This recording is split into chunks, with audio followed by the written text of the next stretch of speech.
Hi everyone. My name is Laura Levindando, and I am so excited to welcome everyone to tonight's discussion on mindfulness and exam taking, how to manage stress and perform at your best. Tonight's event is focused on the student experience, but I'm sure this wonderful panel has tips and information that can help anyone at any stage in their career.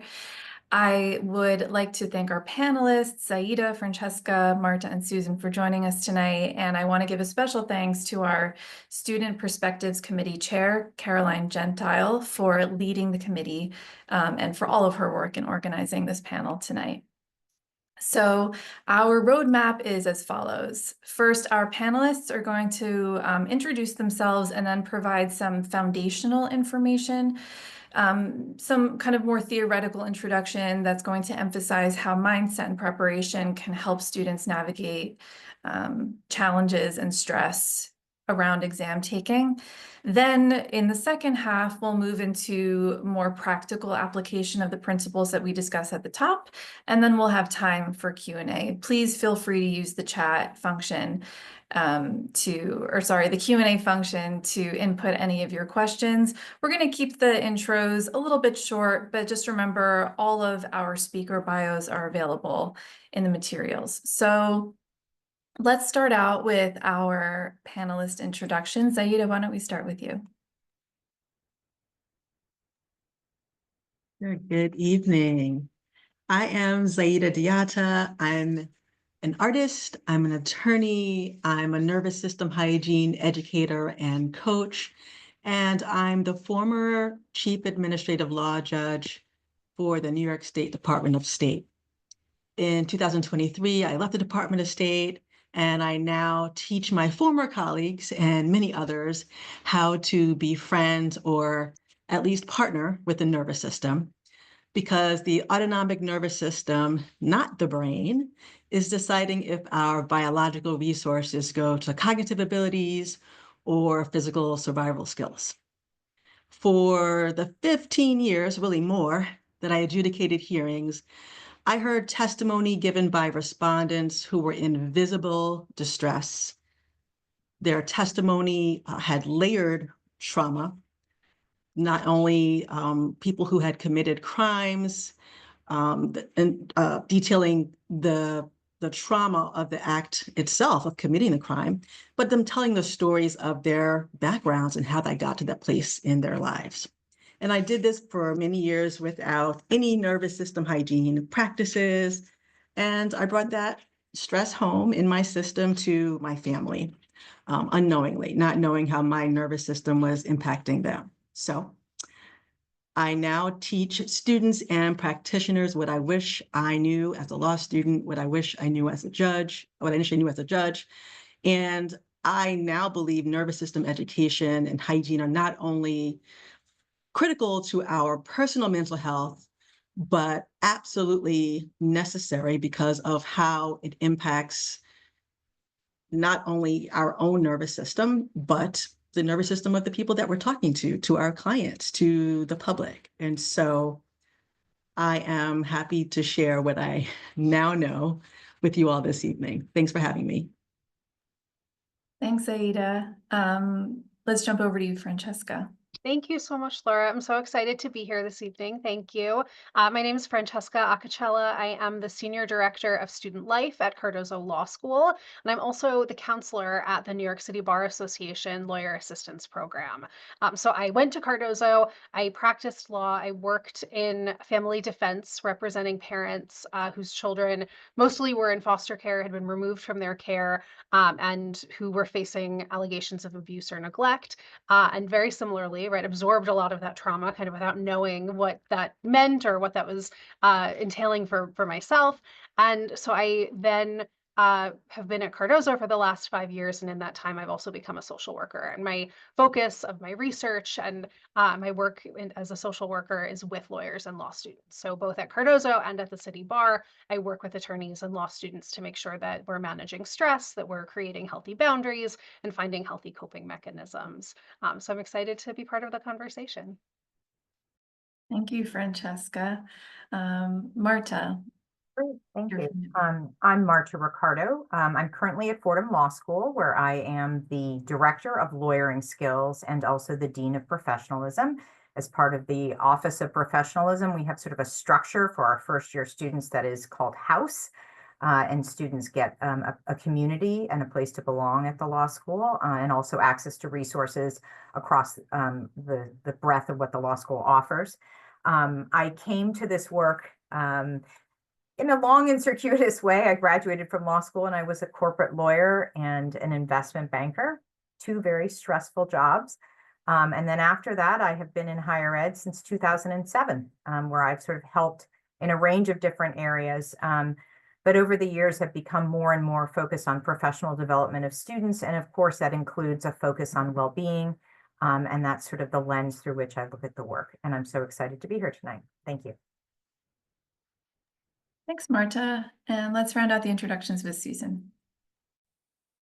Hey everyone, I'm Susan Landrum, and I'm the Executive Director of Academic Success and Bar Programs at Fordham University School of Law. And I always tell students I have the best job in the law school because my job is all about supporting students in achieving their academic and professional goals.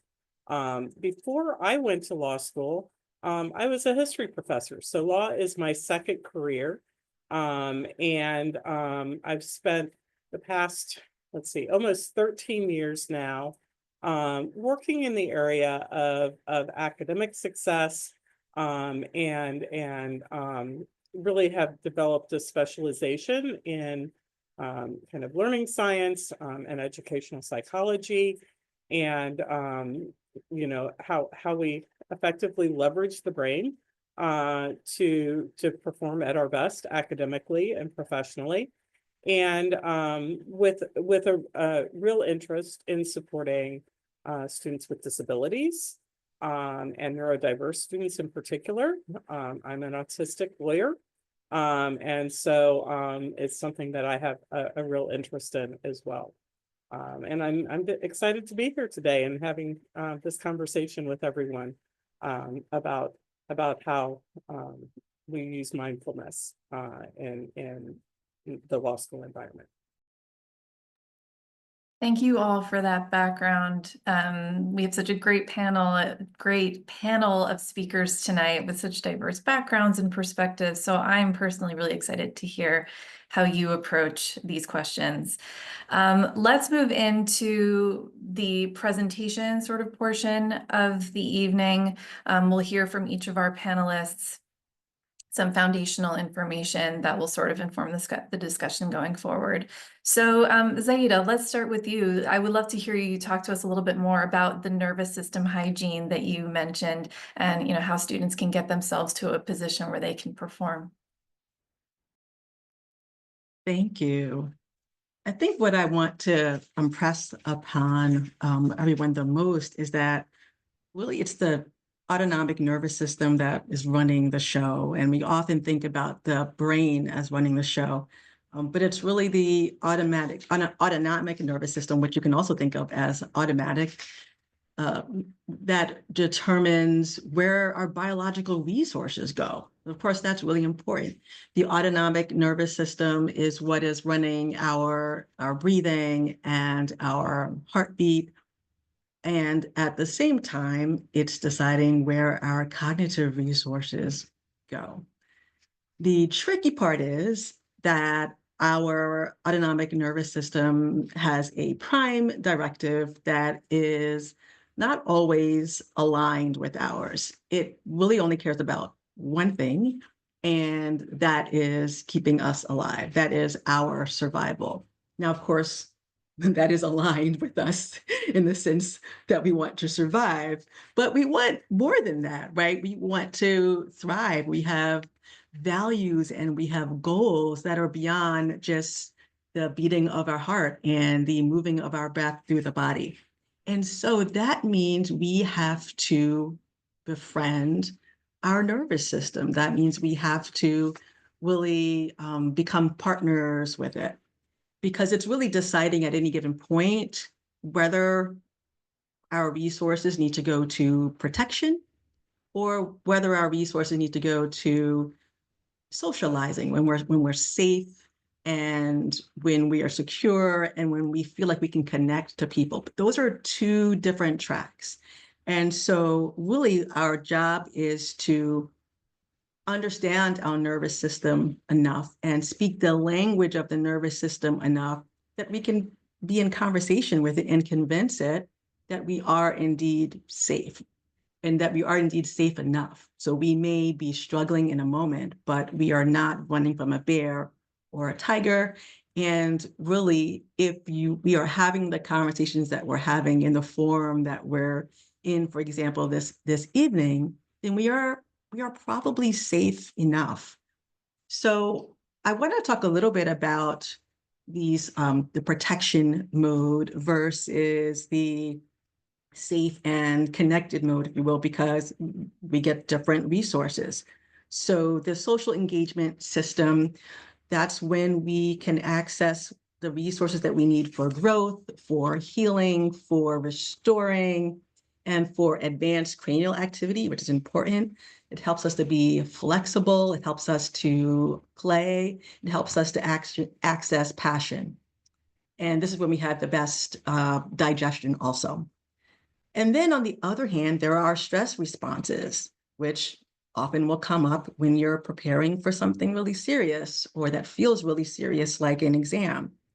You can either be in a mobilization mode where there's a threat or danger, and that's what we commonly know as fight or flight.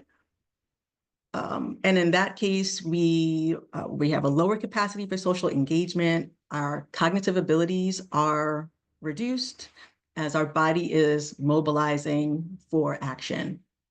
And then there's the immobilization. That's when our body feels a serious life threat, and we are moving into now a place of disconnection, of collapse and disassociation. This is when our digestion is worse. Our body is trying to conserve energy.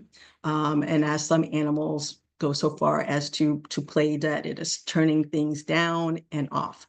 So neither of those two stress responses, mobilizing into fight or flight or immobilizing into collapse, are helpful when you are preparing for something, when you're trying to study for an exam, when you have things going on. And so what I am teaching people and would love to share this evening, or how can we move ourselves back into being safe and connected, even in a really tough situation where our nervous system is receiving signals that we are actually not okay. And so one of the sort of overarching things that you can do, and the foundational things, is to really begin to notice whether you are safe or not. That's really the beginning. And so in any given moment, when you're walking someplace, when you're at home, when you're going to take an exam, when you're going to school, to really begin to get in a habit of noticing whether you're safe or not. So then you can begin to come into conversation with your nervous system. And so I want to lead us through a bit of a noticing exercise, because that's the foundational piece. And we don't always think of noticing as a practice, but I like to call it that because it's something that I think we ought to be doing deliberately and with focus and intention every day. And so I'll ask everyone to really just to begin with looking around the space that you're in and just take it in. It may be a room that you've been in many, many, many times, or something that's maybe new. So, and look around and just notice, how do you feel about the room? What do you have on the walls? How do those things make you feel? What's the temperature like in the room? Does that feel good to you? Is it cold? Is it warm? Are your hands clammy? If you could change something, what would it be? And sense Does everything smell all right? And so just use your senses to take everything in and then ask yourself, is this okay? Am I good in this space? And so begin to intentionally tell your nervous system, this environment is good. I am okay with the physical environment that I'm in. And now just take it inside a bit and just do a little bit of a scan of your body. Is there any aches? Did you come in with any aches today? And just, just acknowledge them and maybe even say, I'll come back to you later, but I see you, I feel you, and just to acknowledge your body and any pain or discomforts. And you can do that, check in with yourself and your emotional state too. What did you come in here with? Were you rushing to get here? Are you anticipating anything? Are you bringing your stuff in from the rest of your day? I mean, it's the end of the day for many people. So how are you feeling in your emotional and mental and physical body? So you're doing a bit of a check-in. And then the last thing is that when we're in these stress responses, we don't have access to a lot of the parts of us that we would have access to when we are feeling safe and connected. And so one of the ways that we tell our nervous systems that we are indeed okay is to notice and activate some of those things. And so there are so many ways you can do this. There's no right or wrong way of sort of moving through different parts of your body. But I like to work with the acronym JET, J-E-T, just so I have a few things I can go to in a time of stress. And so the J is for your jaw. So I'm asking everyone to just check in with your jaw right now. How is it feeling? Is your jaw tight? Is it loose? Can you loosen it up a little bit? Can you just let it hang a little bit? And to just check in with your jaw. When you're in an intense moment, right? If you were actually running from a bear or a tiger, right? You would be clenched, right? So if you can take a moment to unclench, it is telling your system, I am okay. So the next one is the E in JET for your eyes. So if you just take not take your eyeballs, but to move your eyeballs now, just all the way to the right, all the way to the left, up and down and around. Again, if you are in a state of stress, of panic, of really a really bad spot, your eyes are also going to be more fixed. And so if you can take a moment to just move your eyes, that's another way of telling your system, I'm good. I'm stressed, but I'm good. And the last one is just the T is just toes. It's always good to check in with your feet, feel the ground, and wiggle your toes. Again, if you are in true flight or in true fight, you're not going to be wiggling your toes. And so if you can come into connection with your feet, come into connection with your toes, notice the temperature, notice if you can move them, then again, you are saying, I'm good. And so I'm just going to leave you with that. I'll leave you with JET and those other thoughts. And the idea is really to this is imagination stuff. It's science stuff, but it's also imagination stuff.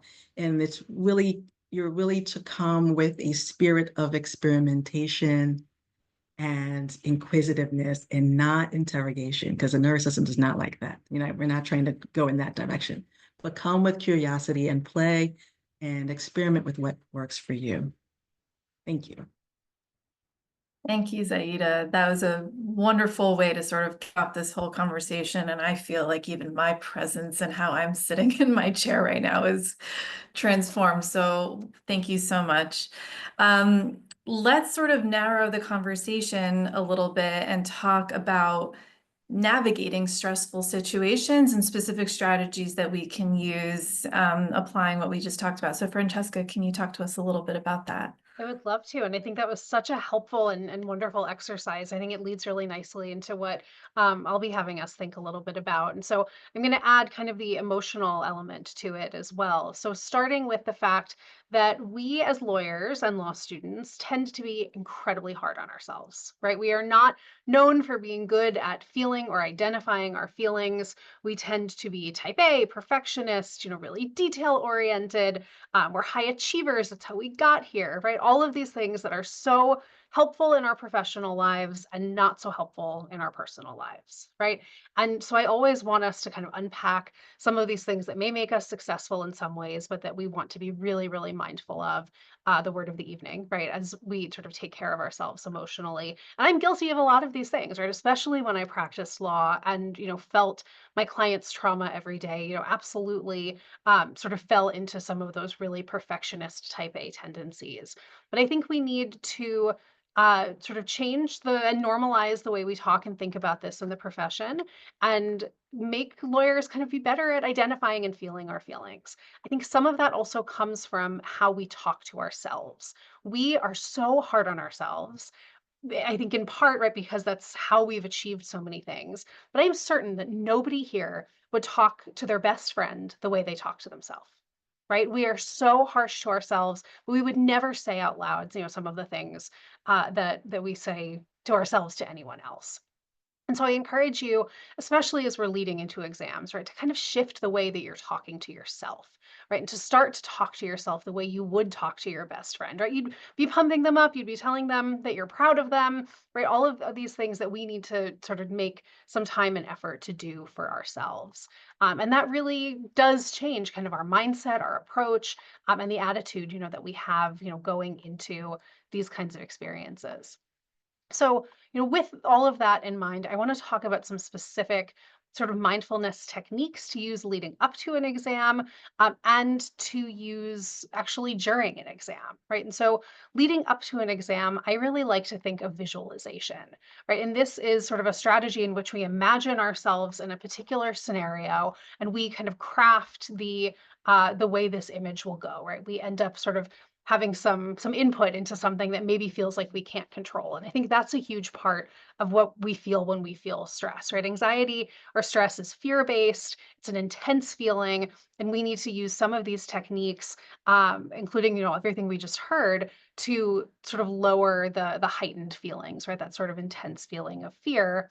And we need to be able to acknowledge that this is how we're feeling, and we can't take some of these steps until we've been able to let ourselves kind of feel those feelings.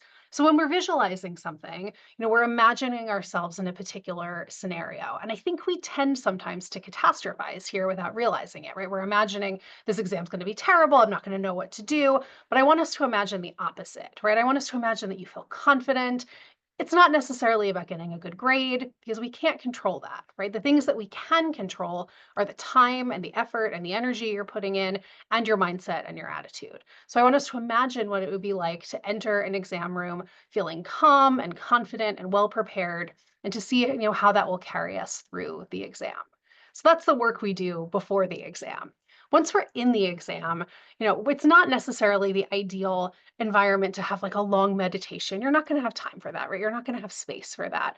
And so all of the techniques that I'm going to walk us through now can be inconspicuous, right? It's not something that I think you would need to worry about, someone noticing that you're doing, and they're pretty short. So none of them, and I've timed myself doing a bunch of them today, should take more than 5 to 10 seconds. And if in the middle of an exam you feel like you don't have 5 to 10 seconds to stop and do them, I would say that's exactly when you need to do them, right? You need to sort of get back to that baseline of calm, and you need to take those, few seconds to invest in yourself. So the first really is just mindful breathing, right? And there is no right or wrong way to take a deep breath, right? And you may have other mindfulness or meditation practices, but this can really just be as simple as deciding sort of how long a breath feels good in your body, and then inhaling and exhaling. So when I was sort of testing this out today, I was inhaling for 5 seconds and then exhaling for 5. Some people choose to hold it for a certain period of time in between. I was sort of imagining that might not feel as efficient in the middle of an exam. But I'd love for us to try this together, right? To take 5 seconds to inhale and then 5 seconds to exhale. I'll count for us, and I'd love to see if we feel a little bit calmer after. So let's get started, and I'll count. You'll kind of show us. I'll show us the seconds. So exhale. How did that feel? I feel a little bit calmer. I hope you all do too. Right. And again, that didn't take very long. And so you could do that, I would say, even before you open your exam question, right? Or before you start writing, to take that deep breath. My second thought, right? And you all saw me kind of counting out the number of seconds, comes from acupuncture and sort of tapping as a theory of sort of grounding yourself. It has a much more value, therapeutic value, but we're going to sort of just take it, the essence of it, and think about how we can use it in an exam. It generally has several stages in which you're identifying a fear or a feeling. You're turning that almost into like a mantra where you're talking about accepting yourself, and then you're following a series of places on your body where you tap. And it can be really powerful. I've heard of a lot of success stories with it, but we're not going to have time for that during an exam. Definitely worth exploring if you think it sounds fascinating. But there's something kind of soothing about that repetitive gesture. And so whether you're pairing it with some kind of statement or mantra to yourself or not, you can combine it with taking, the 5-second deep breath, right? And so you could do what I did and do 1, 2, 3, 4, 5 while you're inhaling. And what I love about this, I've actually heard that lawyers kind of do this in court because it's so inconspicuous, right? You can do it on your leg under the table. You could do it on the desk and no one's going to know, what you're doing. It may look like you're counting, right? But that it wouldn't be sort of disruptive in any other way. And that it gives you kind of a guide for that deep breath. So save that tool, right, for when you are practicing law. The other strategy, and I'm sure that Ziedah could explain the science of this way better than I can, so feel free to jump in if I'm getting this wrong, which I might, is gently tugging on your earlobe, right? And it promotes relaxation and reduces stress because, and this is my very basic understanding of the way this connects to part of our nervous system that then connects to the brain and the heart. Okay, I see nodding. That makes me feel better. I will say, this is something that I use if I'm feeling anxious, but it always makes me yawn. I've heard that that's actually kind of I don't know, side effect. So I'm going to do it, but I'm going to yawn, right? So bear with me. And if you all want to try with me, you're just kind of gently pulling down your earlobe. I'm yawning. You can do it to both sides. And it has a sort of soothing effect. And again, very inconspicuous, right? You're going to be able to do that, during an exam. And then I think this builds really nicely off of the noticing sort of exercise we just did. So I'm going to go through it a little bit quickly because we did something very similar, thinking about our 5 senses and sort of grounding ourselves in the things that are happening around us, right? So figuring out what you can see. If you're in an exam room with a window, look out the window for a few seconds, right? If there isn't a window, just look away from your screen for a few seconds, right? And kind of reset your eyes. For sound, right, and hearing, I hear so much from students that the clacking of everyone's keyboard is so anxiety provoking. And I totally get that. So this one in particular, this sort of way of grounding yourself, may be either noticing and accepting that this sound is happening, or it may be about, how we're sort of tuning out this ambient noise. For smell and taste, I was thinking of them together. If you're allowed to bring coffee or a snack right into the exam room, I know at Cardozo, we encourage that so that you can have something to eat. There are sometimes rules, for the bar exam about labels on snacks and drinks and things like that. So be mindful of that. But smelling or tasting something maybe that has a good connotation for you. And then finally, touch, right? Feeling, how does just a pen feel in your hand? How do your feet feel on the ground? How does the desk feel under you? And you could do those as really, really quick ways of grounding yourself. And we can go back to that visualization during the exam. If you start to feel like you've deviated, from that visual where you're calm and collected, go back to that for 5 seconds, right? And think about what it might feel like and imagine yourself to sort of recreate that visual in that moment. So I'm going to turn it over back to Laura for our next thought, and we'll get into a little bit more about how we can use all of these techniques. Thank you. Thank you so much. In the past, I don't know, 15, 20 minutes, I'm just very present and aware of my space. Thank you both. Marta, I'd love to turn it over to you. We're hearing a lot about this sort of mind-body connection that's so important in approaching and navigating challenges. Can you talk to us a little bit more about the experience around exam taking and ensuring, the physical and emotional preparation that goes into that? Absolutely. And I and thank you so much, Laura, for that. I've just pulled up a quick sort of guide for myself so that I stay grounded in this moment, and also just to share with the audience here. So one thing that I think is quite helpful as you begin to think about taking exams is sort of setting up, how shall I say it, a plan for your success. In terms of how you're approaching the overall process. And these are a couple of things that you may have heard at orientation, and you've already heard this evening. But I think one of the principal ways that you get yourself set up for success in exams is making sure that you're sticking to some sort of sleep hygiene technique or sleep hygiene schedule.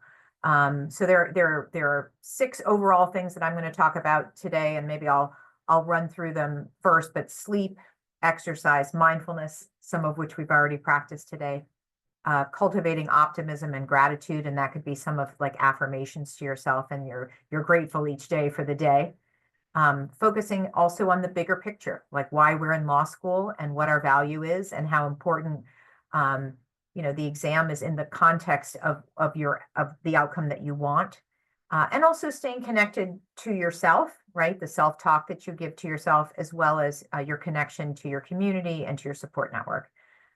So very briefly on sleep hygiene, I would say it's important, and it's always been incredibly important to me, both as a practicing lawyer and when I was a law student, to get at least 7 hours of sleep. I prefer 9 hours of sleep, and that's a lot. And I recognize that law students aren't getting that. But there have been some recent studies that say just go to sleep at the same time every day. That could be midnight, and get up at 6 a.m. At least for me, I needed to be asleep, and then I would just get up the next day fresh and start better in the morning. So I know that about myself. And so I would encourage you, to the extent you can, to incorporate at least the same standard amount of sleep every night that allows your brain to process what you learned each day. Because I feel like the next morning I come up and I have a new thought. Even this morning, I had a new thought about this panel after my hours of sleep. The other thing that I think is very helpful is a regular exercise, even if that means just getting off the subway one stop earlier and walking an extra 5 or 10 minutes to campus. I think that can be quite helpful. I find it helpful to walk in a park. I know that's not accessible always to everyone, but to the extent we're lucky here at Fordham that we're right next door to the beautiful Central Park, and I try and take every advantage I can of that.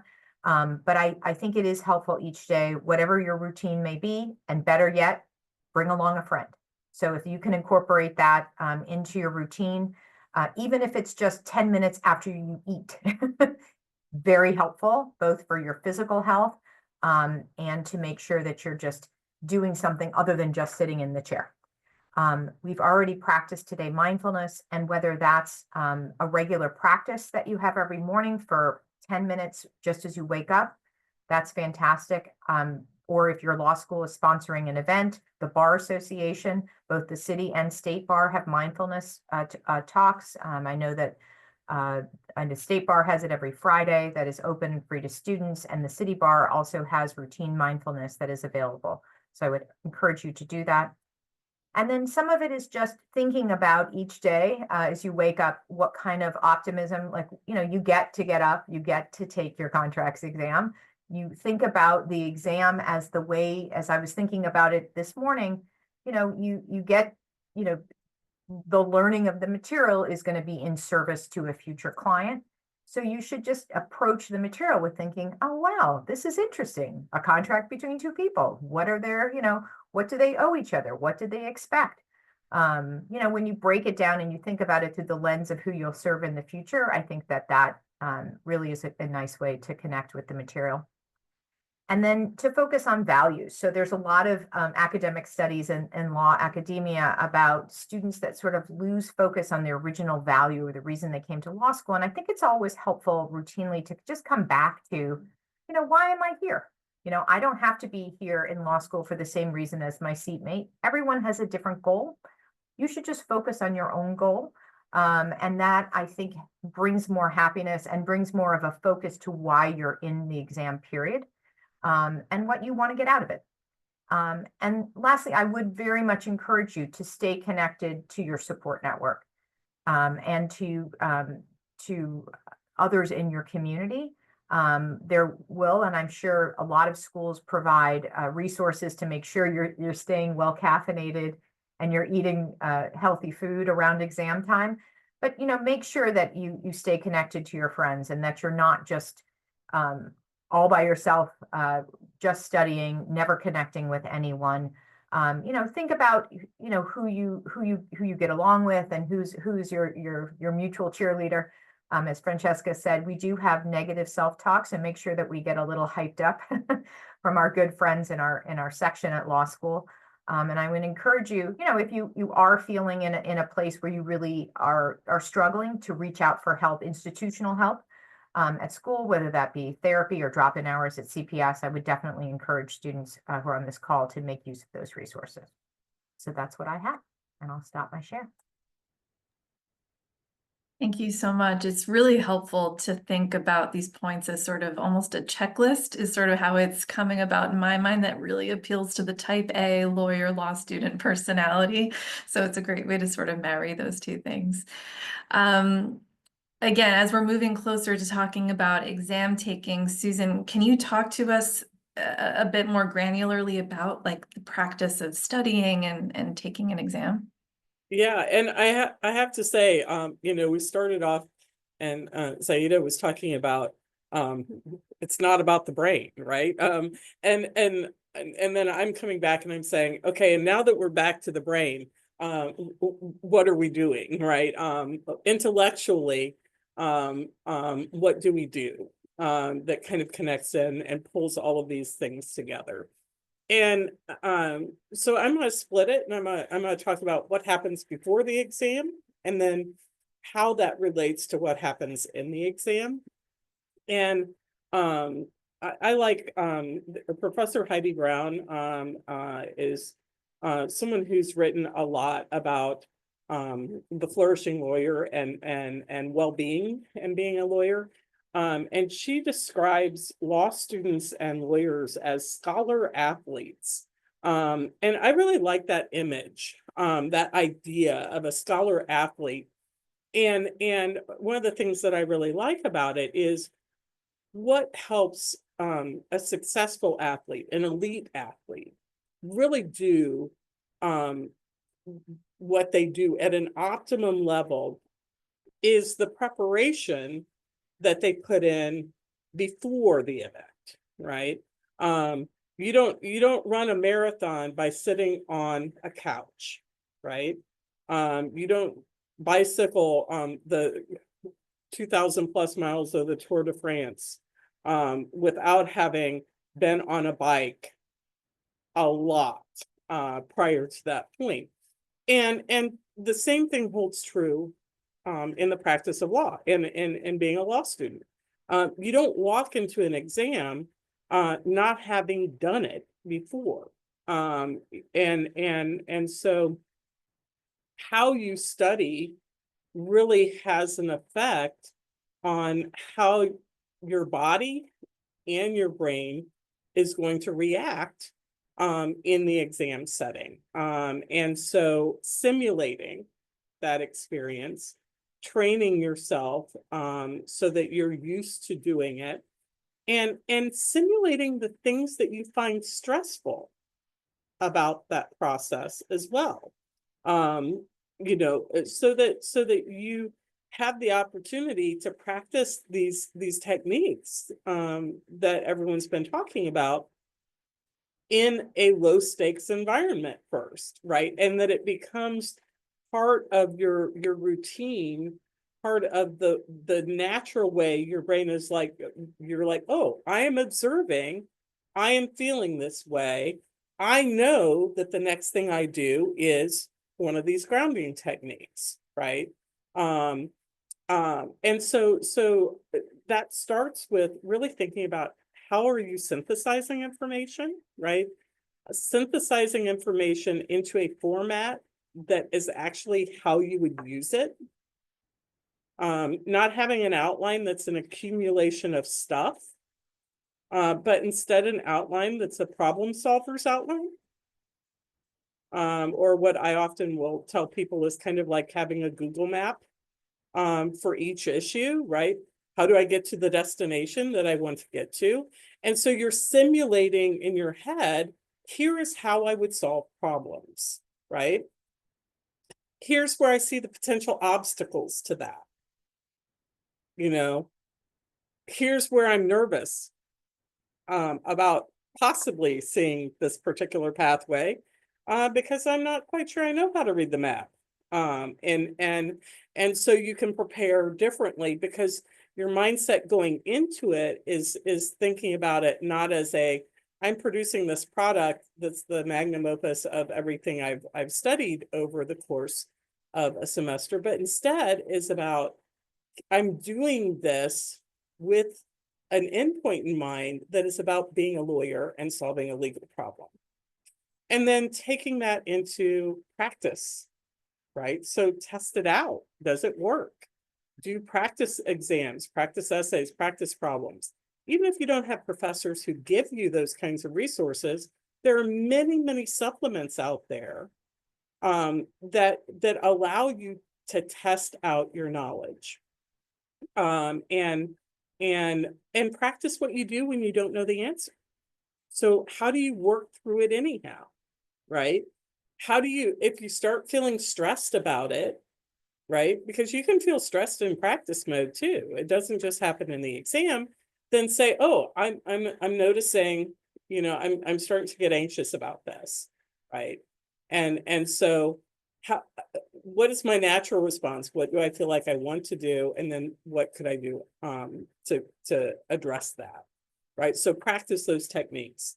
And the more you do that before the exam, then when you go in the exam, things don't feel new, right? And this kind of gets back to this idea. I think Francesca, you were the person who mentioned this of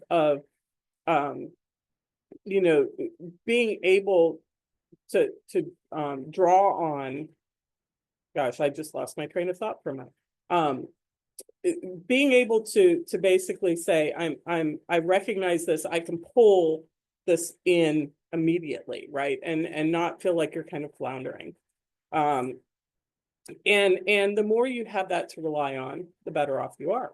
But professional athletes, musicians, actors, people who are involved in theater, teachers, often they also have kind of things that they tell themselves before they go out and perform, right?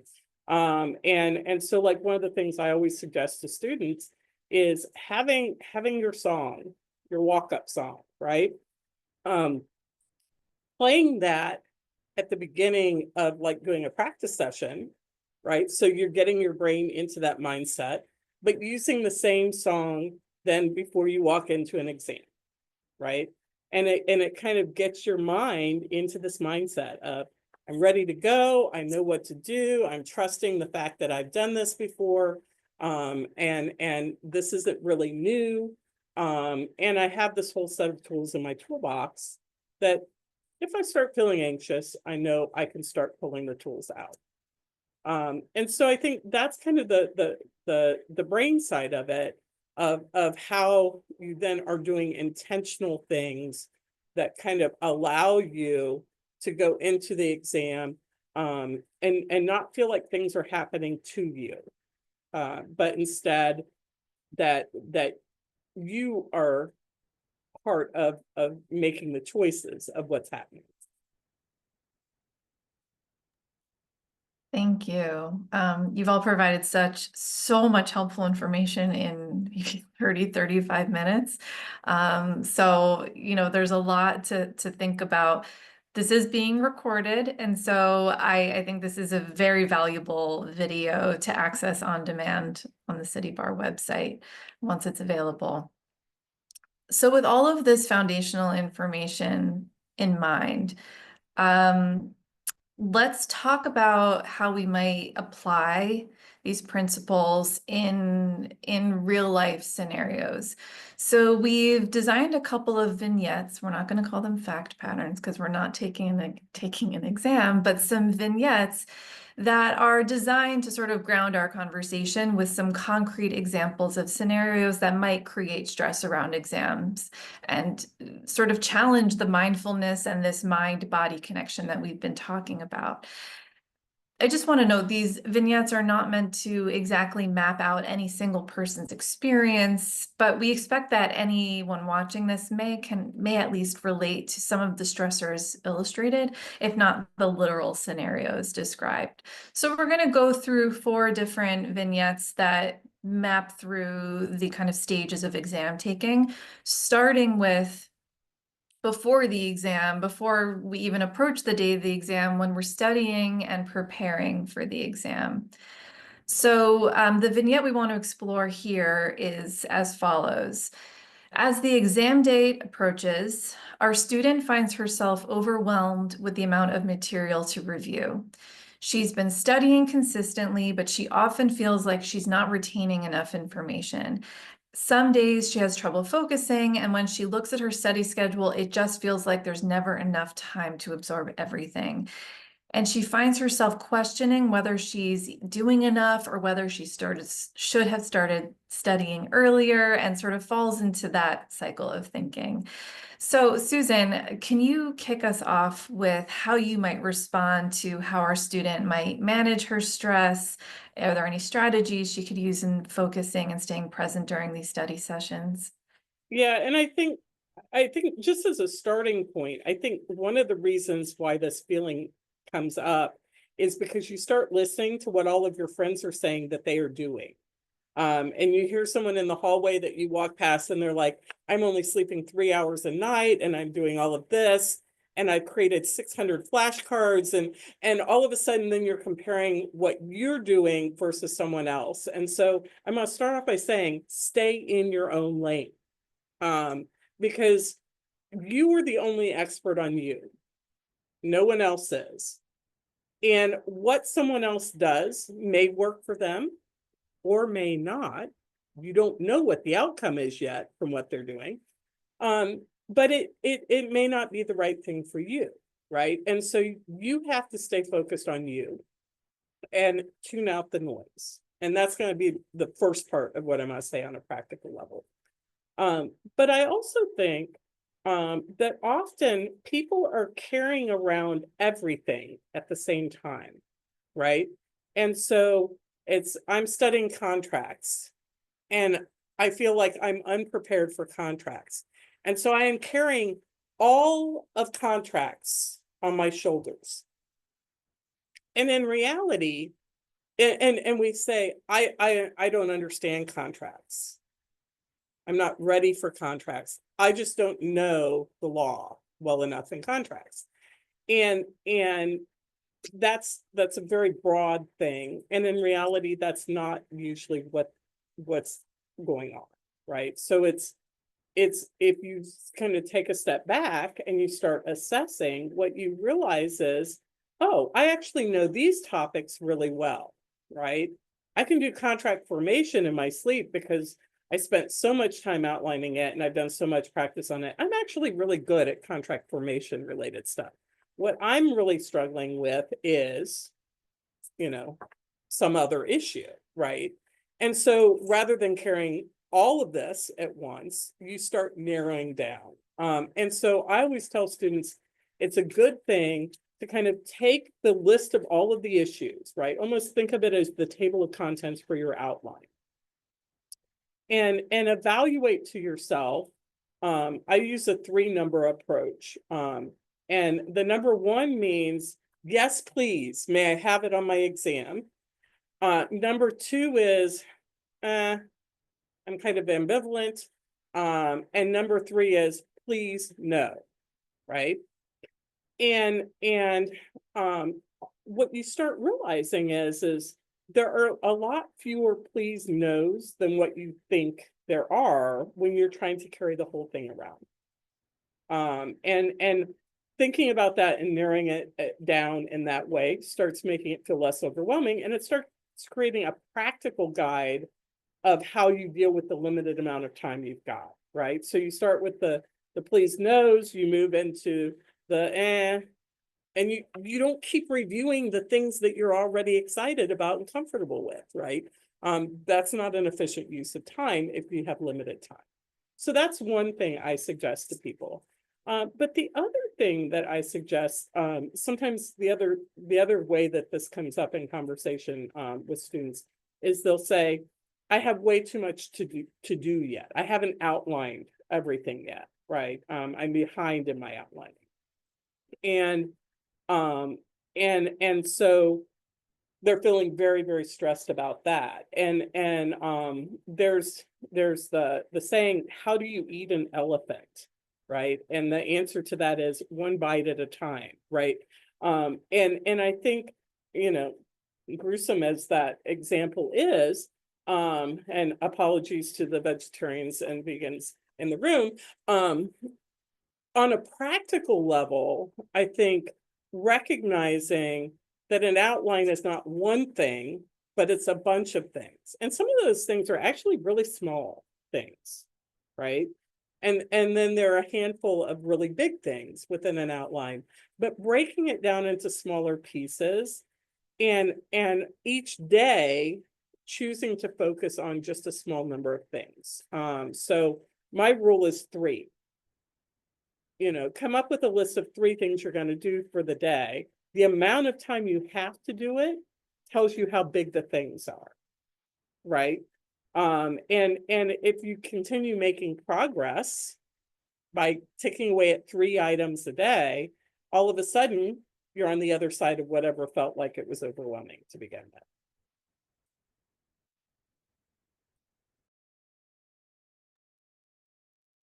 Really helpful. Thank you. Ziedah, did you have anything to add? Really just to piggyback a little bit and support Susan's notes is just to, even while you're working through all of this, to at the same time begin to practice these other exercises and techniques we've talked about already while you're studying, right? Because you're going to feel your stress response happening in the process. So don't just plow through, right? When you feel yourself getting stuck, when you feel yourself not remembering things that you thought you could remember, right? And then again, that can lead to catastrophizing. Those are the moments to really work in all the things we've talked about and to begin to practice returning to them as stress is rising, because it's a lot easier, right, to tend to it in an ongoing way than to let it get too layered. So that's all I wanted to add to that is you have to practice it all, and including taking care of yourself as things come up. You don't want to be doing that for the first time in the exam. You can, but it'll be so much better if you've already gotten that in your system. Thank you. Yeah, and this really goes back to, right, even the beginning of the semester when you have readings to do and outlines and briefs to write, but it does really kind of come to a head when it comes to actually studying for exams. And Marta, I was wondering if there was anything you had to add there.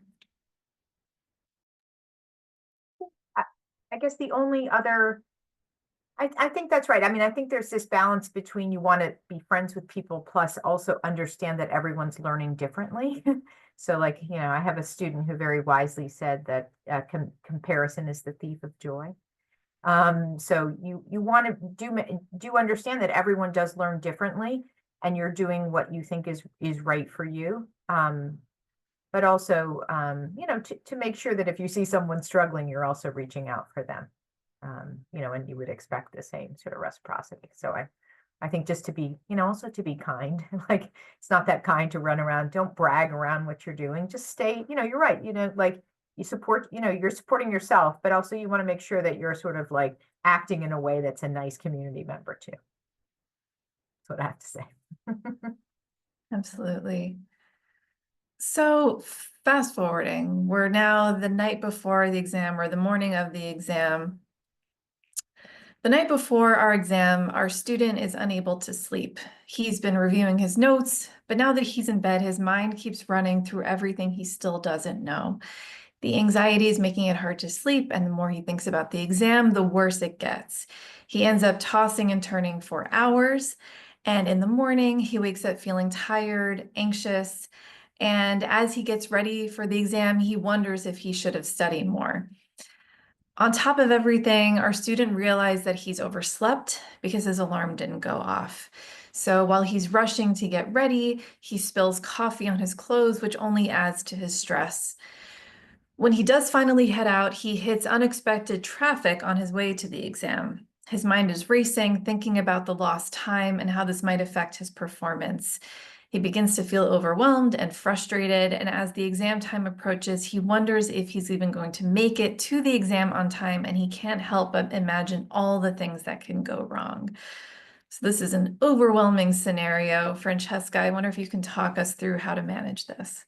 And Ken, this poor guy, right? So I want to think about this in a few different ways. First is what he could do in this moment, right? And there are a few key points that I think we can highlight where he could think about how he's talking to himself or the strategies he's using. But then I want to look at it as if he came to us, for in preparation for the next semester and said, I had this awful exam day. I don't ever want this to happen again. What do I need to do differently?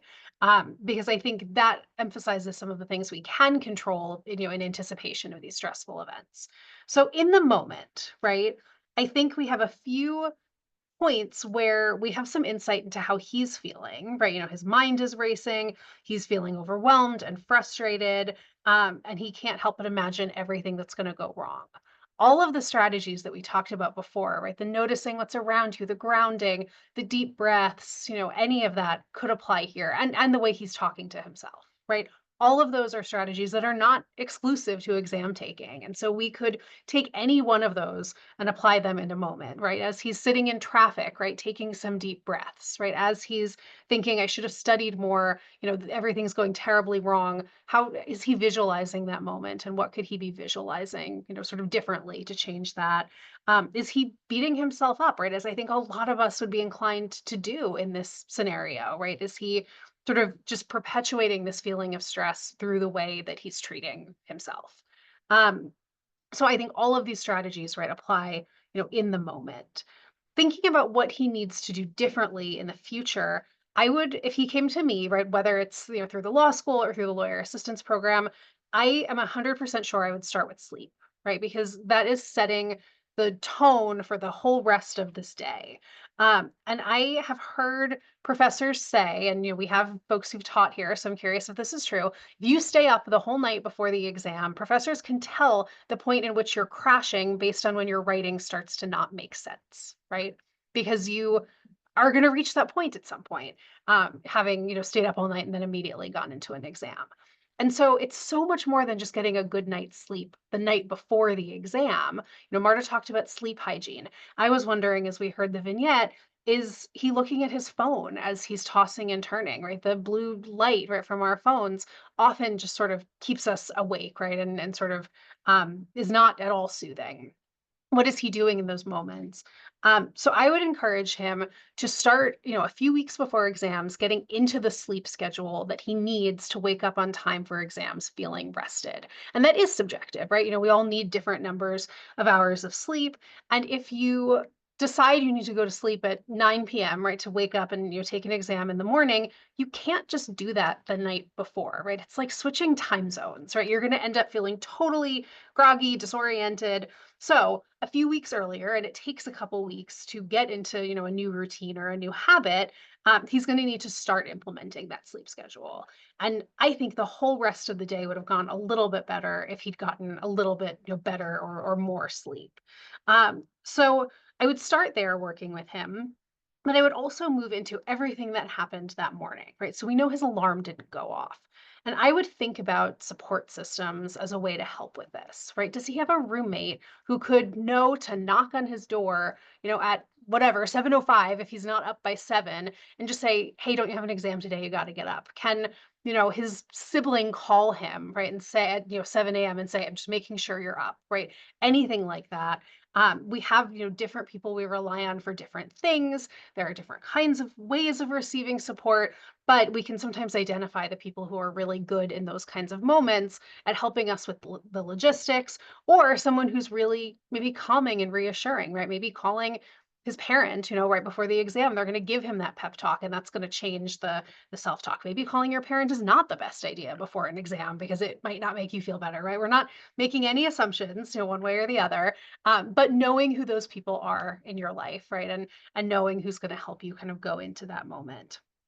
He also, as he's preparing this, right, should use some of those visualization strategies and imagine what a successful and calm exam day is going to look like, especially coming out of an experience like this, right? And that's identifying the things that he can control, and focusing, on sort of what he's able to manage and how he's able to talk to himself about it. Because I would imagine going into a future semester where you've already experienced some of this may be incredibly stressful in and of itself because you're worried it's going to happen again. And so I would want us to really practically identify some of the feelings associated with what happened, acknowledge those, and then also identify, some of the ways that we could do things differently. Could somebody else, bring him coffee, right? Is there a different way of doing this? I found myself worrying in this, whether it was iced coffee or hot coffee. Did he burn himself, or is he cold now?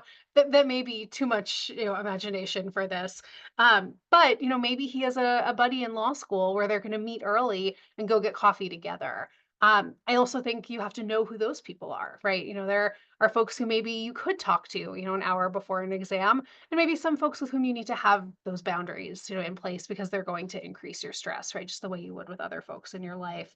So I think a lot of this is about, whether he's sort of berating himself and making sure that he's taking proactive steps the next time, and using all of the techniques that we've talked about, right? Either in the moment or in anticipation of taking another exam after this really stressful day.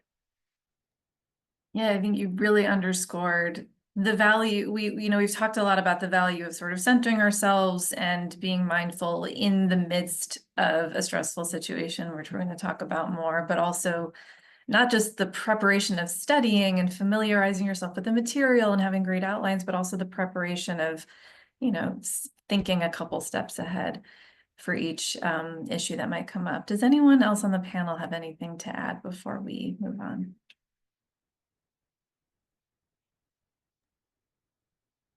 Okay, great. I So did we're- have something Yeah. really quick to add, just to again, just to support Francesca and just to add a little bit of science to back up the idea of, knowing whether to call your parent or not and thinking about who you're talking to. So there's a term called neuroception, and it is the process by which your nervous system is scanning the other nervous systems of the people around you, your internal environment and your external environment. So it absolutely does matter biologically, biophysically, who you choose to connect with and whether that person, in terms of how your nervous system receives them, is going to now move into protection mode. And again, remember, we don't want protection mode because it's not compatible with the parts of your brain you want to access. So yes, definitely be thoughtful about who your nervous system is interacting with, and also for them too, right? For the people that I mean, you have some friends that they're your best buddies, and you together might just make each other more anxious, right? So you think about yourself, but also think about the friend that you may not want to expose your system to because it might not be helpful for them. So I just wanted to add that. And yeah, and if anyone has time and to be more of a nerd, you can check out just the concept of neuroception, which I find fascinating. Thank you. And I was going to say, I also think this is going to come across as sounding like I'm being contradictory to Francesca's original statement about kind of thinking positively, but it really is not. A lot of times students have worst case scenarios that they carry around in their head, and people, when they take the bar exam, they also have worst case scenario things that kind of fuel their nightmares and ramp up their stress levels. And so I think it's a good idea to embrace your worst case scenarios. So whatever the thing is that you think is, oh my goodness, here's what if this terrible thing happens, right? Acknowledge it. Okay. I have a fear about this thing, openly acknowledge it, name it, right? Then stop and say, is this a fear of something that could actually happen? Sometimes our worst case scenarios are not logically possible. And so when we stop for a moment and think about it, we're like, okay, this is actually not a rational fear, right? It is a fear, I'm feeling it, but it's not something that honestly could happen. And so now that I've taken the time to think about that, I can let go of it. Or maybe it is something that could happen, like oversleeping, like getting caught up in traffic. And so design a plan for the worst case scenario that you execute, right? And that kind of gives you control over it then, right? So I think, it's just another way of kind of saying some of the things that Francesca was saying about what you can be doing to prevent it from happening again. You can prevent it from happening the first time if it's something you're carrying around, if you stop for a little bit and think about it as well. I don't think it's contradictory at all, actually, right? I think it's completely aligned with the acknowledging your feelings, right? And sort of letting yourself feel them. And I think, particularly if you have a therapist, that's a great exercise to do with them, right? To acknowledge the worst case scenario and what the consequences might be physically, emotionally, all of these different ways. So I totally agree. And, similar to Marta's lists, I think that also really applies to the lawyer in training brain. Let's think about everything that can potentially go wrong and, allocate our resources towards either mitigating or preventing or recognizing it as unfounded. And So that's what we do for our clients. I'm sorry to jump in yeah, again, right? We have to identify every bad thing that may happen for them, right? And I think that's one of the ways in which we can be successful at being lawyers, but we have to turn that off when, we're being ourselves. definitely. So we're moving into the exam, and I'm finding myself needing to sort of center my body and my mind and, think about the emotions that can sort of run amok during something like this. So to look at our vignette, our student starts the exam feeling confident. But as she begins answering the first few questions, she quickly realizes that they are more difficult than she anticipated. She starts feeling anxious when she can't recall some of the details she studied, and now her mind is racing, and she starts doubting whether she's prepared enough. She tries to keep moving, but with every question she encounters, the anxiety builds. Halfway through, our student feels her stomach growl loudly in the quiet room, which distracts her even more. She becomes self-conscious, wondering if others can hear it. She tries to ignore it, but now her focus is broken. As she continues, she hears someone else typing furiously on their keyboard, which makes her even more aware how much time is passing. She looks at the clock and feels the pressure mounting. Her hands start to cramp from typing so much, and she can't seem to shake the feeling that she's falling behind. At one point, she catches herself staring at a question she's unsure about, overthinking whether she should move on or keep trying to answer it. And the longer she stays stuck, the more frustrated she becomes, and her mind starts to spiral with doubts about her performance. Ziedah, help us, talk to us. How can our student manage her anxiety while she's feeling stuck or uncertain about the exam?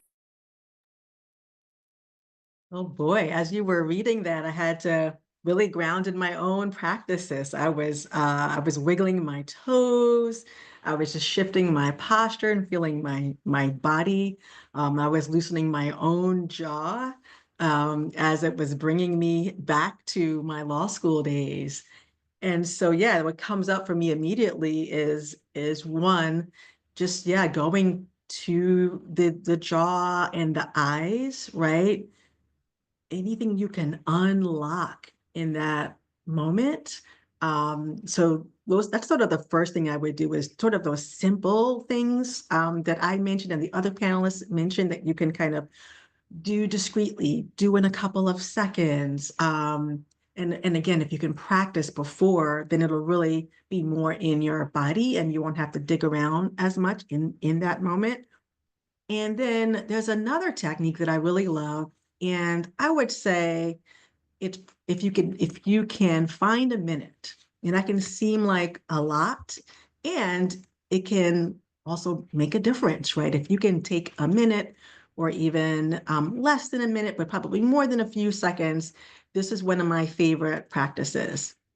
I will say that, so I love myth busting and paradigm shifting. So I already said, the brain is not running the show. It's obviously super important, but just not running the show in the way that we think. So now I'm going to move on to the heart. I don't know about you guys, but I learned in school that the heart was a pump, pretty much, right? Obviously important to keep us alive, circulation, and then the associations that we have with the heart and love, right? And compassion. What I didn't know until I ran across research by the HeartMath Institute is that the heart is the largest rhythmic source of electricity produced by the body and has an electromagnetic field that can be detected about 6 feet out from your body. And so when we talk about, how we feel people energetically, like that's a lot of ways you can mean that, right? And we also are detecting the heart space, the electromagnetic field of the people around us, and they are detecting ours. And that field also holds our emotional states.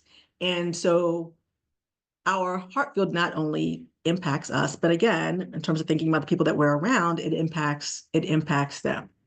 So the technique that I learned from the HeartMath Institute is called heart coherence. And in this case, coherence is referring to the cooperative alignment of the heart, mind, and emotions. So you're getting them aligned. You're getting them, what the heart can do is actually synchronizes systems. And what happens in this moment, if you can get to a point of coherence, is that is the state where we have better memory, better focus, and better decision making. And that's, of course, the stuff that we want to access in these times in our exam and when the stress is actually mounting in our bodies. So if you can take more than a couple of seconds and move that to maybe 30 or a minute, this is something that I really suggest. And I'm gonna walk us through it. It's something that can be done with eyes closed, a soft gaze, or eyes completely open. I have done it on the subway many times. And so just decide what your body wants and how you want to practice it.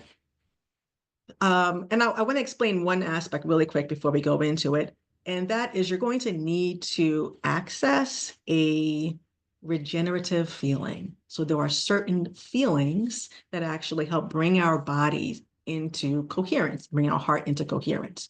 So these are feelings like love, like, for a person, for a place, for a pet, deep gratitude, is another, just recalling a time that you felt deeply cared for.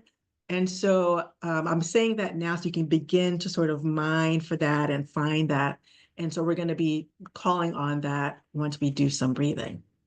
So the first step with the heart coherence practice is to begin to breathe with a focus on your heart space. And so I often instinctively end up putting my hand on my heart, but you don't need to do that. But if it helps you to focus there.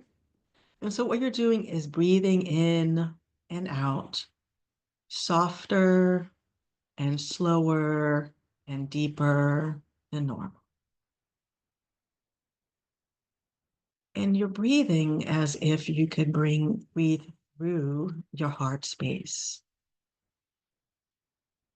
So you're pulling the air through in one direction, front to back, and then back the other way through the other side. Just focusing your breath through your heart space, slower and deeper than normal. And as you continue to breathe in and out, and this is at your own pace, whatever feels good to you, now you're going to recall a regenerative feeling, a time in your life when you felt immense gratitude, love, or care. And what you're doing is you're bringing that feeling into your body, into your heart space as you breathe. You're recalling that feeling, that deep gratitude, that deep love and care. And you're really holding that feeling in your body, bringing it in as alive as you possibly can. And if you need to find another moment, you can do that, or you can stay with the same one. I'm going to give it another 30 seconds of just enjoying this gratitude, enjoying this love.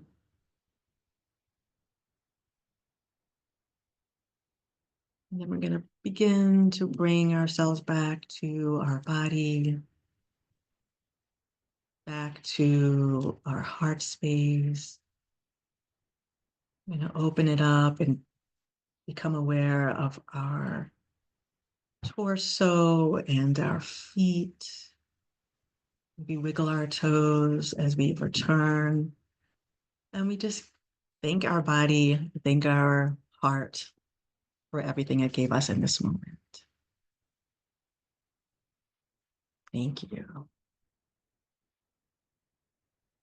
And so again, I did that a little bit longer, but this is literally something you can do just 30 seconds, whatever the amount of time that you have, especially if you've done some of your other homework that was suggested today and you've made a list and you have some things that you're grateful for or things that really bring you into this beautiful state.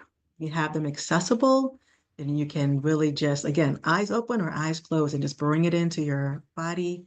Focus on the heart breath with this, and it really does wonders, and it's really adaptable. So yeah, that is my piece of advice for when you have more than 3 seconds and you really want to, center in and bring up your vibe and your energy so that I can be in a place of focus and memory, and you can access the decision making that you need in that moment. And I'm curious to see what the others have to say, but that's what my thought for at the exam. I love that. That was wonderful. I would say I think that's a great daily practice even. Like, so that could be something Absolutely. that students could start like in the morning. That was like a nice way to wake up. And think Absolutely. about, the day, and it's a nice way to even start with like sort of a deep breath exercise. And if you did that for a minute or two every morning, I think as you ramped up to exams, I feel like that would be a nice way to start your day, and get in the right mindset. I really Absolutely. Thank you. Thank you. And so, yeah, if you want to learn more about it, it's the HeartMath Institute.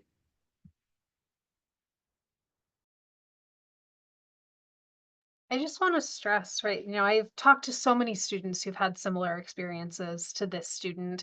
And when I mentioned earlier that if you feel like you don't have 3 or 5 seconds, you're the person who needs it. This is exactly the person, right, who needs that and the scenario in which they need it. And so, I loved this exercise as well, right? It helps sort of remind you in a way that you have parts of your life outside of law school, right? You have people who love you and care about you outside of law school. And I think that can be a really important perspective to keep during finals.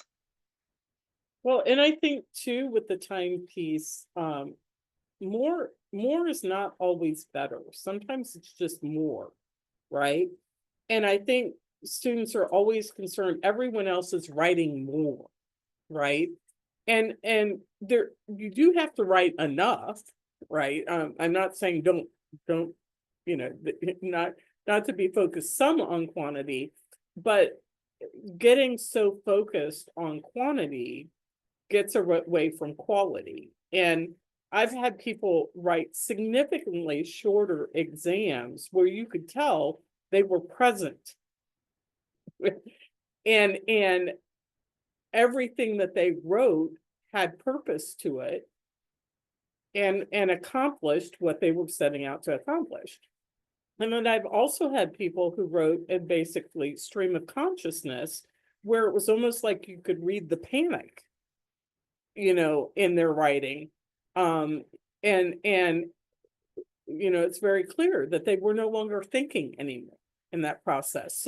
So taking a little bit of time when you realize that your brain is going off track to bring yourself back so that you can focus. Yes, you may write fewer words, but those words are much more likely to count. Thank you. And again, just really underscoring the value of preparation in so many respects.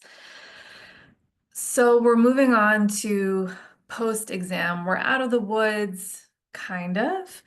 So after the exam, our student feels a strong sense of doubt. He walked away thinking that he did decently well, but his classmates are discussing the exam and now he's questioning whether he even studied the right things.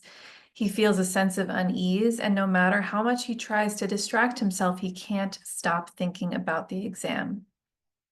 The doubt lingers, and he's unsure how to process the feelings and move on, especially since he has more exams to take. Marta, can you talk to us how you might suggest that this student either reframe or let go of these feelings of self-doubt and criticism? Yeah. I think this is a very tough one, and I think everyone who's worked in higher ed has experienced this student.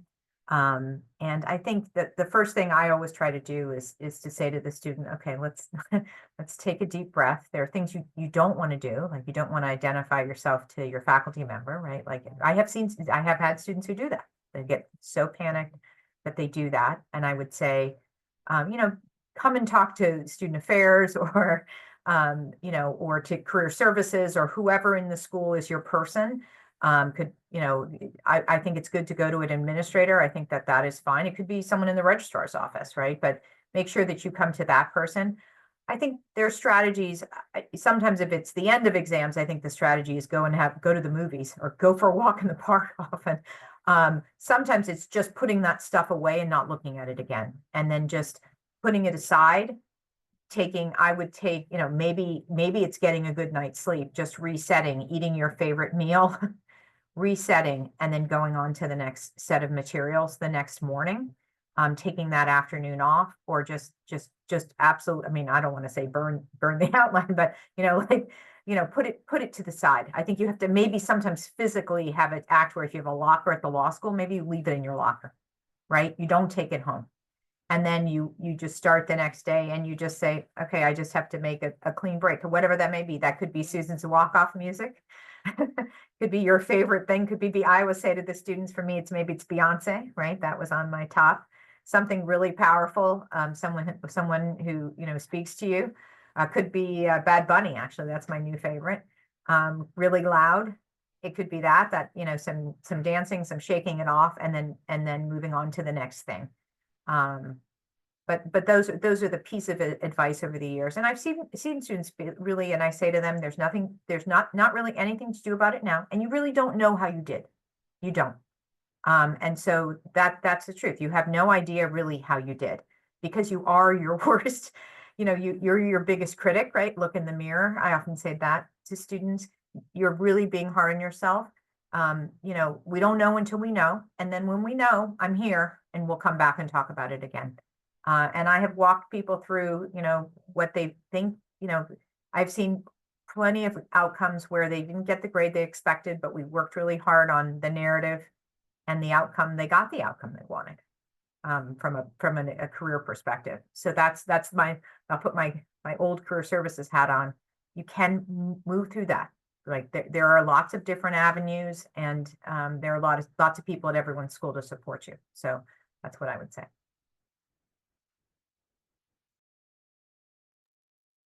I just want to quickly add to that.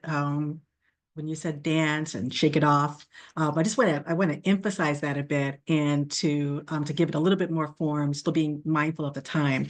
So your nervous system actually loves shaking. And when your nervous system is overloaded, you can't access clarity, flexibility. So just in this time of ruminating, this is the time where your nervous system is going to feel the most loaded. A way to unload the nervous system is to engage in discharging practices, that how you discharge stress from the body. And one of them is shaking. So literally taking your hands and shaking, standing up and moving your whole body, shaking yourself, shaking your legs, and following how your body feels, whether you want it to be vigorous or something more like swaying. But do not underestimate the biophysical benefits of literally shaking your body. In the wild, when animals are go into collapse and freeze in order to survive, the way that they then move back into engaging in life is that they shake. The gazelle is literally going to shake once it's trying to come out of freeze. We humans, we just kind of layer it on, right? And so I just wanted to add that a way to literally help your body help move out of the stress response would be to shake it, literally dance, as you said, but also do some real shaking to move through. I would also say avoid the people who want to do the complete postmortem. There's no benefit to tearing apart an exam that you don't even have in front of you anymore. Your memory of what you did is actually faulty. Their memory of what they did is definitely faulty. I have literally sat in my office with my door open and had people talking about an exam I've created before, talking about an issue, freaking each other out because only some of them saw the issue and it wasn't on the exam, right? I wrote the exam. I knew it wasn't on the exam. And yet they're out there debating it and freaking each other out because they thought that half of them missed this issue. And in reality, the people who were wrong were the people who thought the issue existed, right? So avoid those people who want to go into great detail over what the exam is. If you step out the door and somebody wants to talk to you about it, put out your hand and be like, nope, speak to the hand, you're not talking to me, right?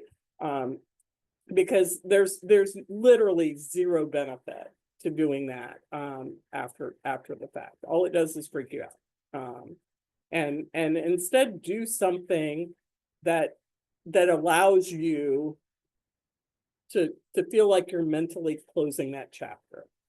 I lived 3 miles from the law school when I went to law school. I walked home after every one of my exams. And it was the thing that just allowed me, literally, it was like every step I took was like a little bit was just peeling off, right? And I was leaving it behind. And that was my way of processing so that then the chapter was closed. When I got home, I was done with it, right? And for someone who's neurodiverse, that kind of approach can be a very effective approach of kind of shifting into what the next thing is that you want to do as well. I wanted to add to that because I totally agree, right? This is the moment to have some of those healthy boundaries. And you can do that in a way that's kind and polite and civil. But I would also extend it to communication that's not in person, right? If your class group chat is blowing up with, who saw what, mute it, right? Just this is not the time. Do whatever your sort of processing thing is that you need to do. Marta said go to the movies if it's the end of exams. Maybe go to the movies even if you have an exam in 2 days, maybe not the next day, right? But depending on what your schedule is like, and to be really cautious of that electronic communication too. It's just not going to help you. It's not going to serve you at all.